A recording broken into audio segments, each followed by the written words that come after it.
मेरा नाम असलम मसीह नाजिक है और मैं इन दिनों में एबटाबाद में हूँ और एक चर्च जिसका नाम इवेंजेलिकल है उसमें बतौर पासबानी खिदमत यानी बतौर पास्टर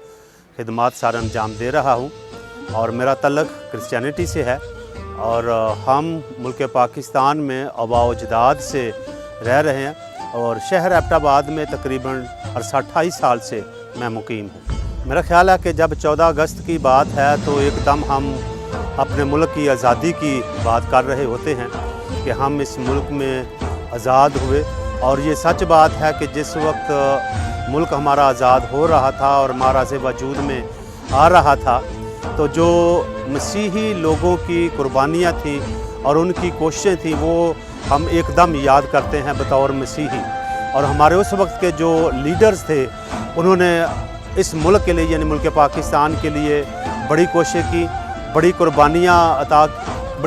उन्होंने दी और हम शुक्रगुज़ार हैं कि हम आज पाकिस्तान का हिस्सा हैं और वो सारी तगोदो उनकी सारी कोशिशें हमें याद आती हैं। और जहाँ तक जज्बात की बात है मैं बताना चाहूँगा कि मुझे मौका मिला काफ़ी मुल्कों में जाने का और एक ही अच्छे जज्बात हैं कि हमारे मुल्क जैसा कल्चर और हमारे मुल्क जैसे लोग, हमारे मुल्क जैसी आज़ादी दीगर ममालिक में देखने में नहीं आती। तो मेरे जज्बात पॉजिटिव हैं, मुस्बत जज्बात हैं अपने मुल्क के लिए। अभी तक तो हम इस मुल्क में आज़ाद हैं और कभी हमें किसी ने ना तो हमें मजहबी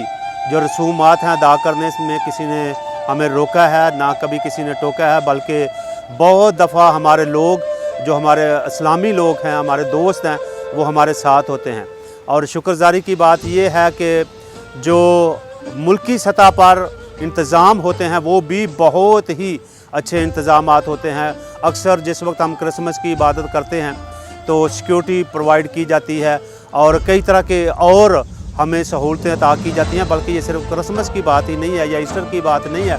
बल्कि हर एतवार हमें सिक्योरिटी दी जाती है। और अभी तक कोई ऐसे मसाइल हमें देखने में नज़र नहीं आ रहे, बल्कि हम आज़ाद हैं। और कई दीगर ममालिक में हम सुनते हैं कि बहुत पाबंदियाँ हैं, उस तरह की पाबंदियाँ पाकिस्तान में हमें नज़र नहीं आ रही और हम खुश हैं यहाँ पर कि हम आज़ादी से अपनी रसूमात अदा करते हैं। जहाँ तक आपके सवाल का ताल्लुक है तो मैं ये बताना चाहता हूँ कि अभी तक कभी भी मुल्क पाकिस्तान में मेरे साथ शख्सी तौर पर ऐसा वाक़या नहीं हुआ कि मुझे किसी ने सख्ती से कहा हो, गन पॉइंट पे कहा हो कि आप कलमा पढ़ें या आप मुसलमान हो जाएं। अभी तक ये वाक़या पेश नहीं आया और खुशी की बात यह है कि हमारे ख़ानदान में किसी के साथ ऐसा वाक़या पेश नहीं आया, बल्कि जितने हमारे दोस्त हैं उनके साथ भी कभी कोई ऐसा वाक़या पेश नहीं आया। और इसका मकसद ये है कि हम यहाँ पर आज़ाद हैं। जहाँ तक डायलॉग की बात है वो तो होने चाहिए और अच्छे पहलू में, अच्छे माहौल में डायलॉग होने चाहिए, अपनी अपनी बात करनी चाहिए, ये तो करने का हक़ होना चाहिए और ये हक़ है और ये अच्छी बात है। मैं इसको अच्छा महसूस करता हूँ और मैं खुश हूँ कि हम यहाँ पर ये बातचीत कर सकते हैं और आज़ादी से करते हैं। मैं ये कहूँगा कि हम सारे आज़ाद हैं और ये जो आज़ादी है इसको आज़ाद रह कर ही मनाएँ और अपने अपने ज़हनों को भी हम आज़ाद रखें, ओपन रखें। बेशक अपने अपने मज़हब में रहें, मज़हब अपना अपना है, लेकिन सबसे बालातर होकर एक दूसरे से बात करें, एक दूसरे के साथ वक्त गुजारें और अपने मुल्क की हमेशा बेहतरी के लिए दुआ गो रहें और भरपूर अपना काम भी करें, अपना करैक्टर भी इसके लिए अदा करें ताकि हमारा मुल्क और बढ़े और एक मिसाली मुल्क दुनिया में नज़र आए। Thank you very much.